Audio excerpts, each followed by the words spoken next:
There was a guy, when I worked at the Tower Restaurant. Yeah, I'm Boulder, like, give me the story behind this.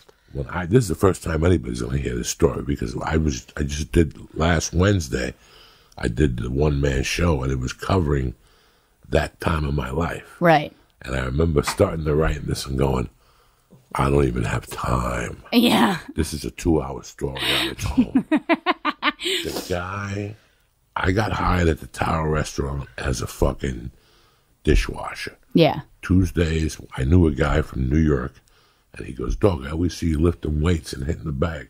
You want some protein? He goes, I need a dishwasher on Tuesdays. It's prime rib night.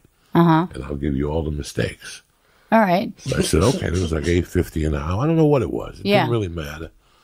And there was, he was always really cool to me. He would give me shrimp and whatever. And I only worked Tuesdays and maybe Fridays. I had the job like maybe Tuesdays and Sundays. It was like I was 19. Yeah. And there was a chef that was just a scumbag. Yeah. Like he'd wear the fucking hat and the whole thing. And he would yell at the wait staff and call waitresses cunts and shit. Yeah. But he was also a part-time coke dealer. So many fucking chefs. So we would, some nights, I didn't like the guy. He was from somewhere. He was from like California. Yeah. But he was very white privileged. Yeah. And he was very high and mighty. And for some reason, because the coke era, everybody kissed his ass.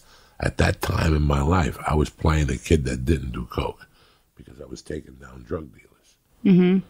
So I smoked pot. Yeah. But I didn't do coke, and it was well known in the parties when I would go. People would go, he doesn't snort.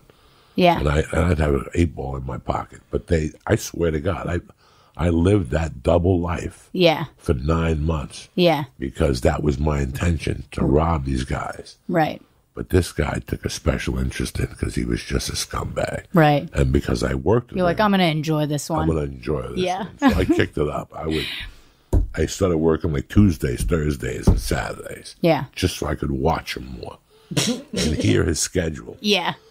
And then I would just destroy casing him. Then I would just destroy him. This was way before the Ring or anybody ever thought about putting cameras. Yeah. I fucking got a tool and I busted into his house.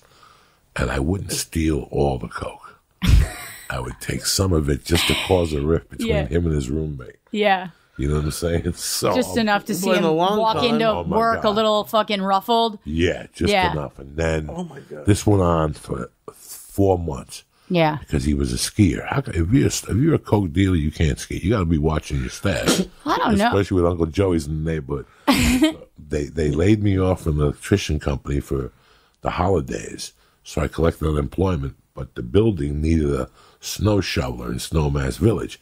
Paid $15 an hour cash. 3 or 4 hours of snow shoveling, I'd go home. I told his name was Joe Coffey. I gotta go. Where you going? I gotta go. That's it. I would just do it to case out the drug dealers to see what time the drug dealers would leave because they all lived in the same complex. Yeah. From like D to H. Right. And but this guy was a special case. I wanted to fuck with him. Like I would steal one ski pole. He just starts thinking he has Alzheimer's. Oh my God, I was fucking with him. I Yeah. would go to his house. I would take an ounce of coke that he had was fresh. I would cut it. Yeah. And then I would take half out and put it in a spot completely different than where he had put it. You were like the Chinese water torture of fucking theft. And then I would go back to his house with him afterward with 10 other people, and I would watch him looking around like, where did I put that coke? Right. And I knew where, it was amazing. Yeah. And it was my hatred for him. Yeah. Like he was such a prick to the waitresses and the bus boys. He didn't fuck with me. I think he fucked with me one day. And I mouthed off to him, and that was the end of it. He knew I was from a different planet. Yeah. So he's like, I'm going to leave this guy alone. I did something else to him. Like, I did little things. I would steal his skis. Then I would bring him back. Yeah. So do you still want to fuck with drug dealers on this show, or no? It could just be regular people? No, regular people. Okay. You could just do it to regular people that's sitting at their house. And now it could be great because they can hear voices. Yeah. That's why I come in. Yeah. That's why we can have like people set their friends up, like on like morning radio when like listen, someone. Like if Joey's voice came into my house, all of a sudden. No, but it wouldn't be my voice because then you'd fucking know. So, like, for me, my mother died. Yeah. So I'd be sitting in my living room, and all of a sudden, like, I hear, like, some lady going, what's on door? Oh, no, you're going to go that dark? Oh, like, my God. Yeah. And you're looking around. And, Yeah. You know, but... like, it would be torturing people in their own home. Yes. Like them going for their pillow and it's missing. And then putting it back, stealing their glasses, taking their car. You'd have a lot of women just wondering if they were pregnant. They'd just be like, I can't fucking remember anything. I would take his car Yeah. and move it to a different building. And then put the keys back in the fucking ring. I was driving this guy mental. I was going and I stole his chef book. Oh, like shit. he had a book of recipes. I stole it and threw it away. Like this was never ending. It was like a 3-month torture chamber of this guy. Yeah. And I knew that he would come out at night. We would all be playing darts and he'd always look at his bag of Coke and go, what the fuck? And I knew that him and his roommate would get into arguments. I remember still being in there where 3 or 4 drug dealers were like, we got to figure out who's robbing us. And I'd be sitting there going, man, it's fucked up, isn't it? Like, I would be feeding them. I'm surprised you didn't move in with him. And there was one kid, I can't remember what his name was. He was a nice kid. I kind of liked him. He was from Mankato, Minnesota. He was really from Minneapolis. He was a good-looking kid, but nobody liked him. He was a part-time coke fiend. Yeah. So one day, somebody actually said, we think it's him. And I was like, it could be. Oh, my God. I threw him under the bus. Holy shit. I was such a dirty dog up there. Fuck. It was, but that's the show I want to do. If I ever get back, if they would let me torture one person, but it would be like torture that you've never seen. Yeah. You'd have to get like the background info for why they deserve it. You know? No, like, I got 3 people in mind already that I would just you should get... No, but not your own enemies. You know. This is like the opposite of Queer Eye. This is like somebody reaches out to you, one of their loved ones is like, hey, my husband's a piece of shit. Or like, you know, my wife's being a real cunt. She's my wife is cheating on me. Yeah, she's cheating, whatever. Like, anything. And then you get that, and they bring Joey in to fuck with them. And change their fucking lives, you know? You know, like if you're cheating on your wife, I'll go to the hotel room and knock on the door and run away. Yeah. Or leave a note on the door, I'm watching you. Yes. You know, shit like that. Yeah. Like the funniest thing I ever did was about 6 months ago. Fucking Rogan was at war with, what's his name? The guy 6 months ago? Yeah, about 6 months ago, a year ago, Alex Jones was talking about Joe Rogan. Oh. So I took like a fortune cookie piece of paper. Yeah. And I wrote, I'm watching. And I put it in Joe Rogan's windshield wiper at the store.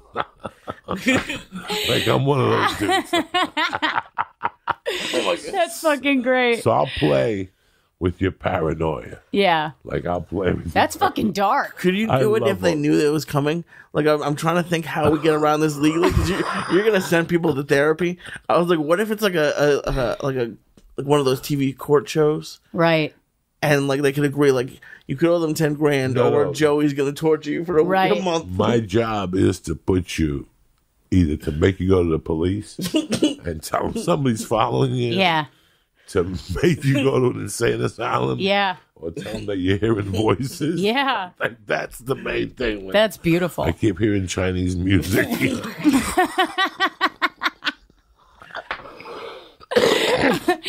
Like in the middle of the night, just put Chinese music in your house. You know, we have our own little personal speaker that we've already gone in there and rigged. Yeah.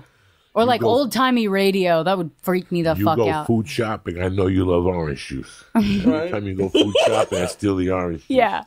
You know, what happened to my orange juice? No. You do that to somebody for fucking a year, they really start to doubt themselves. Yeah. Like season 1 is a year. That's like, the fabric of their reality. No. Season 1 would just be misplacing things around his house. Yeah. Taking his car at night, parking on the next block over. Just see what happens as their fucking psyche starts from Amazon. Now you can send people boxes from Amazon. Yeah. And do the transactions so they think they actually did it at what time from their computer. So they call customer service, and customer service is like, wait a second, Mr. Syatt, we just spoke to you about an hour ago. You said you wanted the chair. You said you wanted the wig. I didn't want no wig. What if you could really actually get into their phone, so when they call customer service, it's you, or not you, but it's me with you in my ear. Yeah. It's you with it's like someone like an actor. Years ago, there was a guy that I worked with that was losing his mind because he was going bald. Right. I had grown up with a guy that really went through. Today, I think about that guy, and I think of how much he suffered at the age of 19. Mm-hmm. He went through hell. Spray painting his head. Yeah. He went through the whole thing. I think he finally did shave the hair from my back and crazy glue it on your hair thing. Yeah. Whatever the fuck he did. He looked terrible. Yeah. But in 87, 89, when I got released from prison, I got a job selling Mitsubishis with the whitest, most uptight dude you ever met in your life. Mm-hmm. Like, you could tell this guy had never fucked a woman from behind, like doggy style. He always fucked military position. Right. He looked straight, you know what I'm saying? Yeah. He didn't talk during sex. You're like, you like it, babe?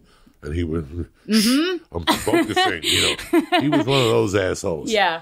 But one day he told us in a meeting, like, he goes, it's hard for me to really be a good salesman because I feel insecurity because of my male pattern baldness. That was it. He was a good salesman, too. Yeah. Like, in life, he was a good salesman. So I was always banging it out with him. Yeah. So I knew that I had the upper hand. The only upper hand I'd have was psychologically him torturing him about his head. Yeah. So I would put hats on his desk. I would fucking... I love that. I would go on the yellow pages and I would call like a men's wig replacement, whatever. Yeah. And I would go, hold on one second. My phone. That's the best, though. Can you call me back at this number? And I would give him the number. Yeah. And he would be outside with me, and all of a sudden the phone would ring. He'd walk in there. He'd pick up the phone. Then I could see him through the glass. No, I didn't call you. No, I don't need no wig. And he'd just slam the phone down. And then he'd walk outside me. What was that? Nothing. Throw his sales off. Oh, my God. I would send him brochures, some wigs for less. That's the best.